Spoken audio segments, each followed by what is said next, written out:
Mamadi Doumbouya, le soldat fabriqué, le général improvisé, le président accidentel. Mamadi Doumbouya, légionnaire ordinaire devenu général par décret et président par effraction, incarne moins une trajectoire qu'un décor, celui d'un pouvoir fabriqué, gonflé, maquillé. Sa biographie officielle, cousue de dates flottantes, de diplômes contestés et d'héroïsmes introuvables, révèle moins un soldat qu'un personnage promu au rang de mythe pour servir un régime et le renverser.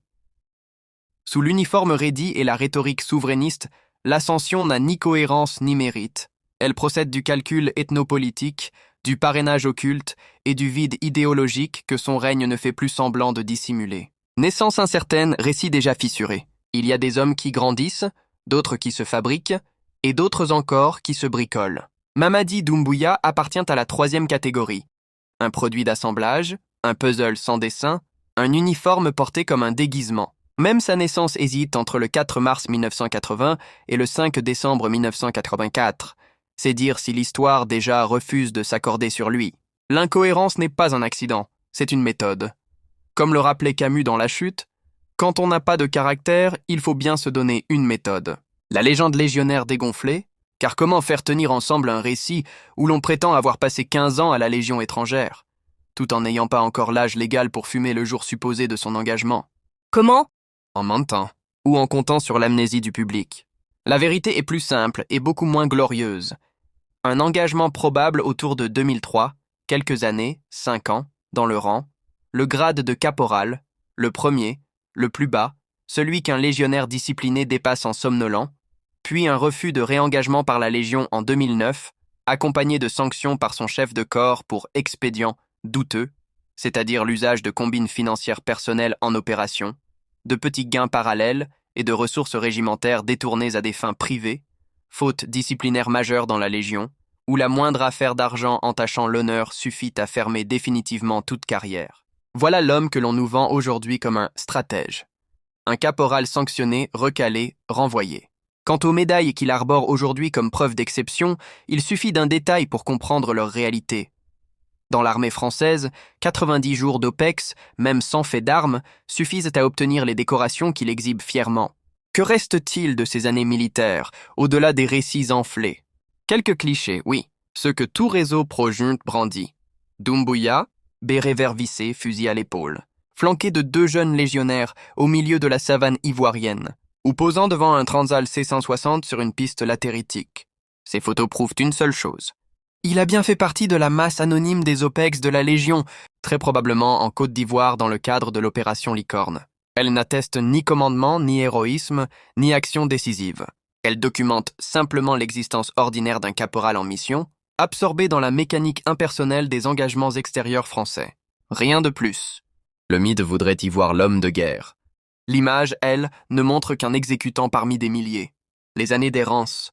Et avant cela, un jeune homme errant entre Paris, Amsterdam et Londres, videur de boîtes de nuit, vigile de supermarché, survivant aux portes des métropoles européennes, comme tant d'autres invisibles, précaire. Cette période, Doumbouya ne la raconte jamais.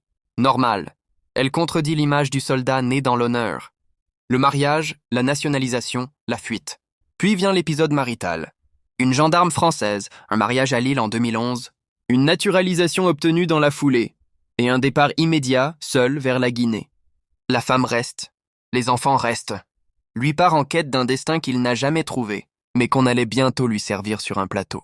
Car c'est bien de cela qu'il s'agit, d'un destin fabriqué par d'autres. L'incubation politique. En 2011, Doumbouya revient en Guinée avec un bagage militaire maigre, mais avec 2 atouts. Il est malinqué de Cancan, il a été formé en France. Cela suffit pour qu'on le parachute capitaine, sans concours, sans formation d'officier, sans aucun des filtres auxquels sont soumis les vrais militaires guinéens. Ce sont les réalités ethnopolitiques qui lui ouvrent les portes, pas son CV. C'est ainsi qu'il devient l'homme d'Alpha Condé, par l'entremise du général. Aboubacar Sidiki Camara. Aboubacar, l'homme de l'ombre, l'incarnation guinéenne d'Idi Amin Dada, son parrain militaire. Monté arbitraire, c'est ainsi qu'il grimpe. Pas par mérite, par opportunité. Entre 2012 et 2016, il suit un stage de commandement d'unité à Thiès, au Sénégal, puis une formation à l'école d'état-major de Libreville. Rien de glorieux. Des formations théoriques, non des théâtres d'opération. En 2017, Il est envoyé à l'école de guerre. Il obtient le BEMS, oui, un diplôme réel. Mais cela ne suffit pas. Il faut étoffer le mythe. Alors il se proclame titulaire d'un master à Paris-Assas. Problème.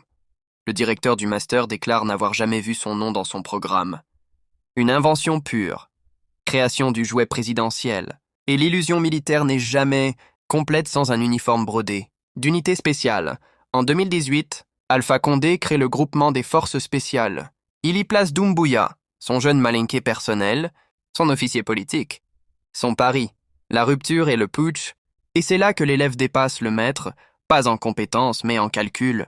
Lorsque le ministre de la Défense crée une unité concurrente avec des instructeurs turcs, Doumbouya descend lui-même les expulser.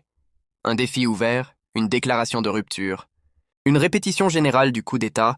Condé le convoque, il ne viendra jamais.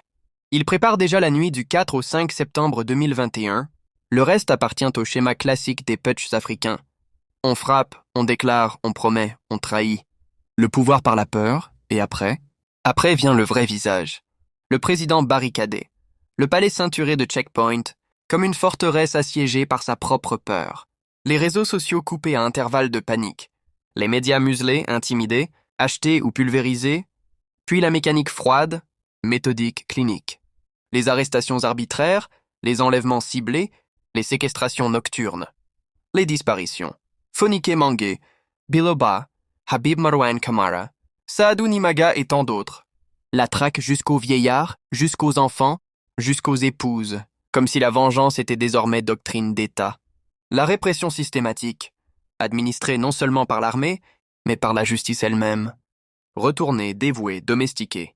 La CRIEF transformée en gourdin judiciaire, en instrument d'épuration politique, non pas pour combattre la corruption, mais pour neutraliser, humilier, confisquer et dépouiller.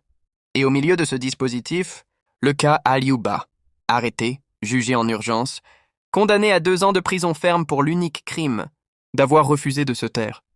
La parole sous ce régime devient délit. La critique, une offense d'État. Les leaders politiques sont poussés en exil, sommés de disparaître ou de se taire.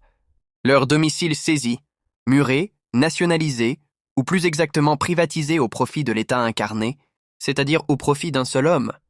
La propriété devient punition. Le droit, une menace. La loi, un piège. Puis viennent les morts en détention.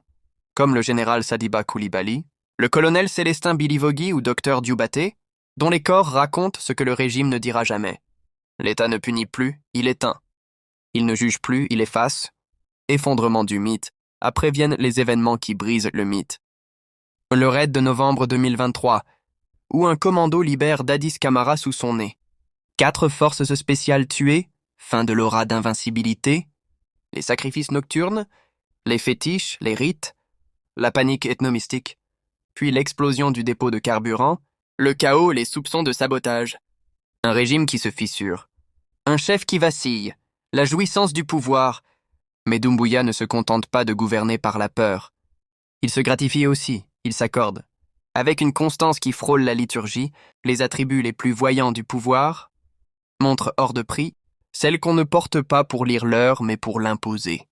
Richard Mille a plus de 400 000 €, Rolex, symbole d'une présidence qui confond l'État avec la vitrine d'un joaillier. Cave délicate, bouteille rare, grand cru millésimé, non pour célébrer la République, mais pour s'en célébrer lui-même. Et puis les destinations qu'on dit sanitaires, c'est officiel, c'est diplomatique, Rwanda, Maroc, Gabon, Émirats, Dubaï, hubs discrets où l'on voyage, moins pour représenter, la Guinée que pour s'absenter de son peuple, où circulent des hommes, des valises, des signatures et des intérêts dont la transparence reste toujours à la porte. Ce n'est pas la fonction qui l'a transformé, c'est le costume, les salons, les tapis épais, les couloirs où l'air ne sent plus ni la terre ni la sueur du soldat, mais l'odeur confortable des privilèges. Il a pris le pouvoir comme on prend une suite présidentielle, avec minibar, service compris, et la certitude que tout, jusqu'au silence du peuple, était inclus. Souveraineté en façade, alignement en coulisses. Il aime la France, il la fuit en discours mais l'embrasse en coulisses. Coopération militaire renforcée, instructeurs français à Conakry, Aegis et Eiffage pour Simandou et les hôpitaux, contrat stratégique aligné sur les intérêts de Paris. Il crie souveraineté pour plaire à la foule et signe des accords pour rassurer les chancelleries. Il se prétend panafricaniste, mais tremble dès qu'on murmure le mot Russie, au point de refuser l'escale d'un navire militaire russe en 2023. Le vide en uniforme. Il se dit homme d'État, mais gouverne comme un caporal nerveux. La vérité est simple. Doumbouya n'est ni un soldat d'élite, ni un stratège, ni un réformateur, ni un homme d'État. Il n'a ni pensée, ni projet, ni doctrine. Il a un uniforme, un palais, une peur et une ambition personnelle. Rien d'autre.